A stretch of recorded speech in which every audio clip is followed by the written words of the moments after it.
नमस्कार बच्चों, एडोबिला point channel में आप सभी का स्वागत है। तो चलिए शुरू करते हैं आज की वर्कशीट। और आज की वर्कशीट है क्लास 8 के सामाजिक विज्ञान की वर्कशीट संख्या 30। आज की वर्कशीट में हम लोग हमारे अतीत से राष्ट्रीय आंदोलन का संगठन 1870 से 1947 तक के बीच के चैप्टर को हम लोग देखने वाले हैं। आप जानते हैं कि हम लोग बहुत समय तक अंग्रेजों के गुलाम रहे और अंग्रेजों ने हमारे ऊपर शासन किया। तो उनके शासन को हटाने के लिए जो राष्ट्रीय संघर्ष हुआ, सबसे पहली बात तो ये कि उस समय राष्ट्रवाद नाम की कोई चीज़ हमारे देश में नहीं थी कि हम भारतीय हैं या भारत एक राष्ट्र है। पहले भारत अनेक छोटे छोटे राज्यों में बटा हुआ था, छोटे छोटे जो राजाओं के राज्य थे उनमें बटा हुआ था, इसलिए पूरे भारत का एकीकरण जरूरी था। और इस एकीकरण में सबसे महत्वपूर्ण भूमिका निभाई हमारे अंदर राष्ट्रवाद के उदय ने। तो राष्ट्रवाद का उदय कैसे हुआ, हमने कैसे भारतीय राष्ट्रवाद को समझा, इस चीज़ को हम लोग आज समझने वाले हैं।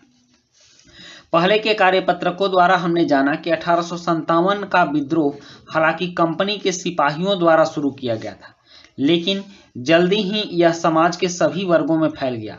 अब उन्हें समझ में आने लगा कि अंग्रेज भारत के संसाधनों पर कब्जा और भारतीय लोगों के जीवन पर प्रभाव डालना चाहते हैं, और जब तक इस नियंत्रण को खत्म नहीं किया जाएगा तब तक भारत भारतीयों का नहीं हो सकता।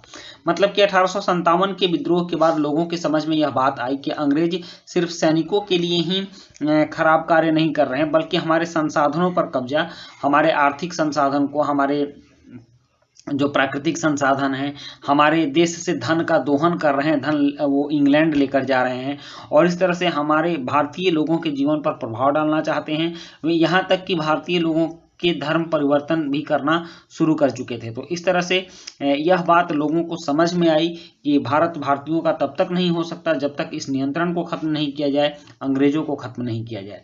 और यह चेतना 1870 से 1880 के दशक में बनने वाले विभिन्न राजनीतिक संस्थाओं के द्वारा विदित होती है। इनमें से कुछ निम्न हैं। तो इस चीज़ के लिए भारत में बहुत सारी राजनीतिक संस्थाएं बनी, लोगों को जागृत करने के लिए, लोगों को एक मंच पर लाने के लिए, ताकि हम अंग्रेजों के विरोध में एक स्वर में आवाज उठा सकें और एक मंच पर खड़े हो सकें। तो इनमें कुछ संस्थाएं बनी, जैसे सबसे पहली संस्था थी पूना सार्वजनिक सभा। यह 1870 में बनी और इसके प्रमुख संस्थापक थे महादेव गोविंद रानाडे, S.H. चिपलुंकर, गणेश वासुदेव जोशी। उसके बाद इंडियन एसोसिएशन बना 1876 में, जिसके संस्थापक थे सुरेंद्र नाथ बनर्जी और आनंद मोहन बोस।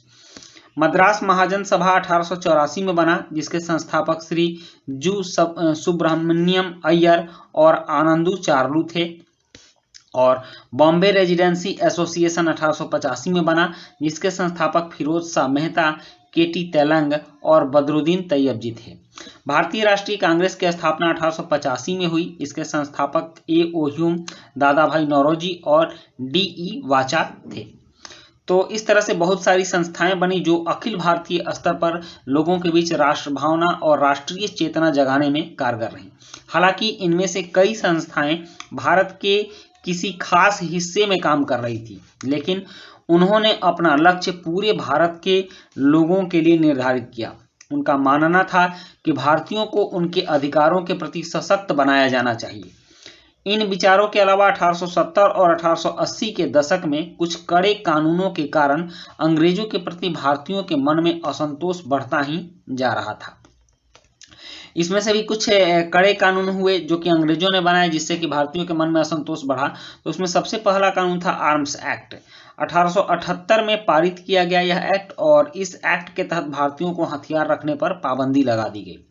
और उसके बाद आया vernacular press act. Vernacular press act भी 1878 में पारित किया गया, और इस एक्ट में अंग्रेज सरकार को ये अधिकार दिए गए कि वो किसी भी आपत्तिजनक सामग्री के प्रकाशन पर उस समाचार पत्र की संपत्ति को जब्त कर सकती थी।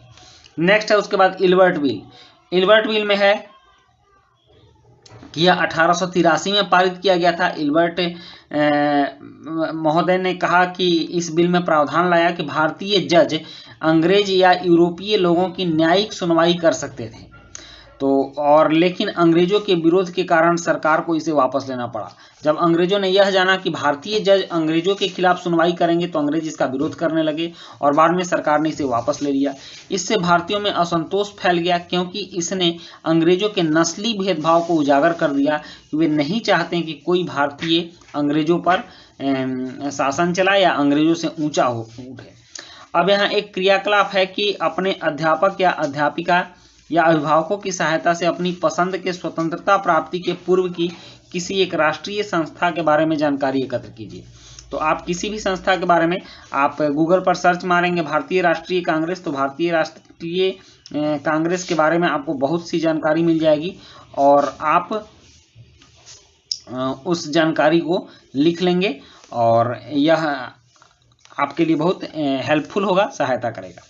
और उसके बाद यहाँ कुछ प्रश्न हैं, जैसे 4 प्रश्न दिए गए हैं कि पुनः सार्वजनिक सभा के शब्द सार्वजनिक से आप क्या समझते हैं, वर्नाकुलर प्रेस एक्ट ने किस प्रकार भारतीयों को प्रभावित किया, इल्बर्ट बिल क्या है, इसे वापस क्यों लिया गया, आपके विचार से उपरोक्त 3 कानूनों में से किस कानून ने भारतीयों को सबसे ज्यादा प्रभावित किया होगा, अपने उत्तर के पक्ष में तर्क दीजिए। तो चलिए अब इन प्रश्नों का उत्तर लिखते हैं। पहला प्रश्न है पूना सार्वजनिक सभा के शब्द सार्वजनिक से आप क्या समझते हैं, तो उत्तर है कि सार्वजनिक का अर्थ सर्वजन अर्थात सभी लोगों के लिए है। नेक्स्ट दूसरा प्रश्न है कि वर्नाक्युलर प्रेस एक्ट में किस प्रकार भारतीयों को प्रभावित किया, तो वर्नाक्युलर प्रेस एक्ट के पारित होने के बाद कोई भी भारतीय प्रकाशन अंग्रेजों के खिलाफ कुछ नहीं छाप सकती थी।